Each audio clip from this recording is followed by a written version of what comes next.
So, y'all, to be fair and honest, when I started watching this movie, I had no clue what it was about, y'all. I didn't know what this movie was about. And if had I but known that this was a prequel to Rosemary's Baby, I don't know if I would have finished it.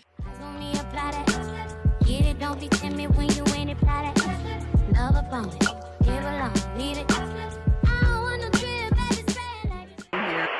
My name is Ashley, and this is My Sweet Perspective, where I give my take on all things TV and movie related, and I am here to put you on, okay? Apartment 7A, directed by Natalie Erica James, released on September 20th, 2024 on Paramount Plus.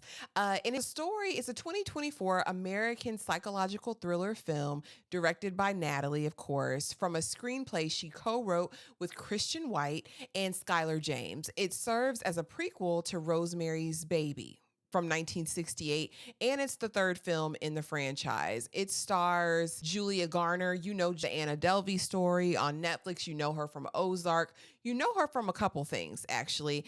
Diane Wiest, who I love, who I first saw in The Associate with Whoopi Goldberg, which is a hilarious movie from back in the day. Jim Sturgis and Kevin McNally. All right, now let's get into it, y'all. My big qualm with the whole thing is that I did not buy Julia Garner as our protagonist, Terry. And that's because Terry was supposed to be a dancer. And she doesn't give dancer. I'm sorry. Nothing about her gave dancer. When she cracked that ankle over to the left and to the right, I said, well, yeah, because you're not a dancer. Like, it makes sense to me that you would fall and bust your to the white meat because I don't believe you. Okay. So first scene we see her, she's auditioning and she lands wrong. Or actually, I don't even think she's dancing, auditioning. She's actually rehearsing for a show that she's already gotten. So at this point, she is a working dancer, but clearly she's not paying her bills because the roommates, other than her best friend, are ready for her to get evicted. And the one bestie is covering for her every chance she gets. And so she's up on the stage rehearsing and she lands on that ankle and it goes every which way but loose. And now she's done for. She goes out, she's buying dope from a busker on the street. And why did he have to be a black man? Okay. Pain is too real.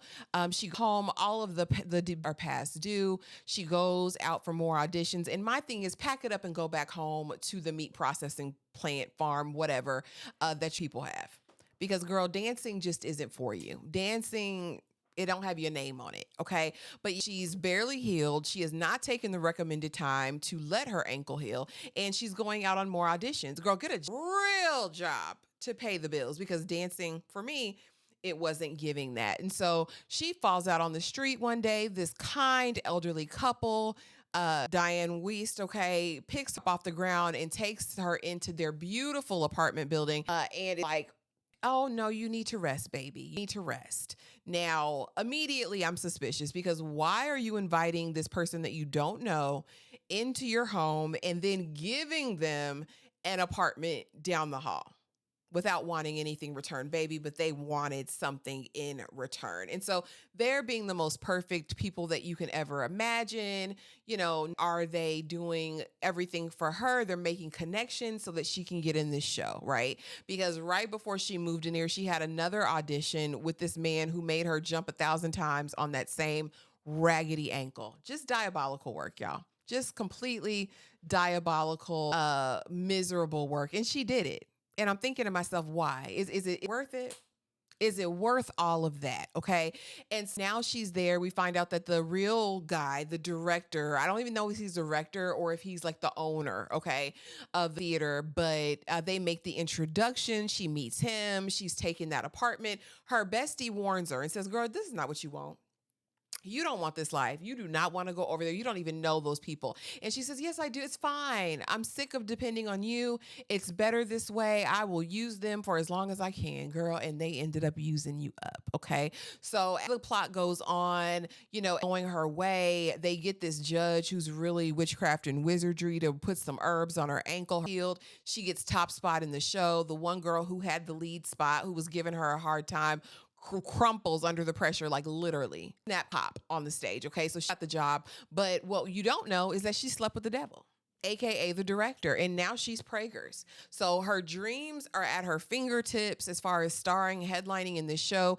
And now she's pregnant with the devil's baby. So what is she going to do? She wants to go to the chop shop. She wants to get rid of it. That's what she wants to do. But then people are going for it. All right. And his name is Marchand.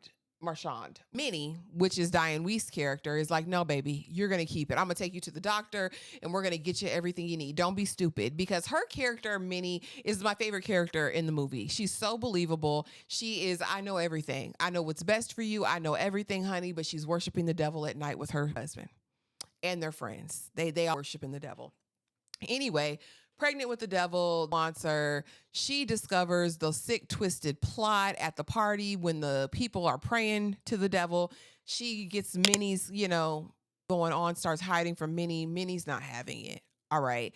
So finally, the rubber meets the road. She unalives the Marchand, who she believes is the devil's spawn, but it's not really him. The lore is that this evoked the devil. The devil came, made a child. One of these guys is the devil's son, and that's who's impregnating her. Now, the devil that we see comes in different forms.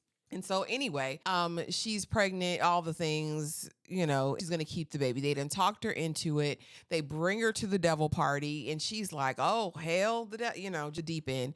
And I knew in that moment that we were in for a twist, right? Because she couldn't get away. She finds out about the other girl who tried to get away. She go to the church house don't help her. I wish they'd stop doing this in horror movies. The Lord is stronger every single time. You won't make me believe otherwise.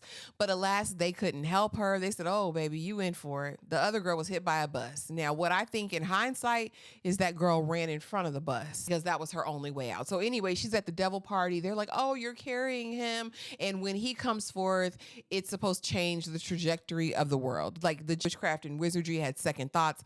They ended up having to take her out because she was going to kill her. She was like, there's only one way. You got to go, sis. And so now Terry's at the party, giving her one last dance. Again, she's not a dancer. I don't care what anybody says. It didn't give dancer. She's dancing all around, drinking the liquor, baby, and she head first, nosedives out of the window. Gone, dead. And they're just looking. Diane Weist and her husband, a couple minutes later, we see her walking and we see a couple that is looking at the body, talking to the police, implying that this is actually the Rosemary Baby couple because Rosemary Baby had a husband. Right. And that's really how it ends. And y'all know, whoever has watched the rest of the franchise, I've only read about Rosemary's Baby. But again, she'd rather take herself out than give birth to the devil's baby and be the end of the world. You guys, overall, it was a decent watch for me. Again, it wasn't scary. And I don't know if any of these movies are supposed to be scary anymore. I don't know. But it told a cohesive story in my mind. Again, the biggest thing that threw me off is that I just didn't believe Terry's character. It just wasn't believable. And I know Julia Garner is more. I loved her portrayal Anna Delvey. I loved her in Ozark. For whatever reason, it just didn't connect for me. It wasn't poorly acted. It's just that I didn't believe her as this dancer. If they would have had her as a typist, a secretary, profession, maybe it would have been okay. But this just stand for me again. Diane Weist was the standout character for me. Her portrayal of Minnie was right on par. I believed Minnie. I believed her. Again, like I said, it told a cohesive story. I guess if you are familiar with Rosemary's Baby and have watched this probably would be a really good watch for you. But you guys drop it in the comments below. Let me know what you thought of it. Was it something you would watch again? Is it now on your favorite horror movie list? I don't know. Drop it in the comments below. And if you're still here and you enjoyed this video, please be sure to like, comment, do all of those things. And I will see y'all in the next video. Thanks for watching. Bye-bye.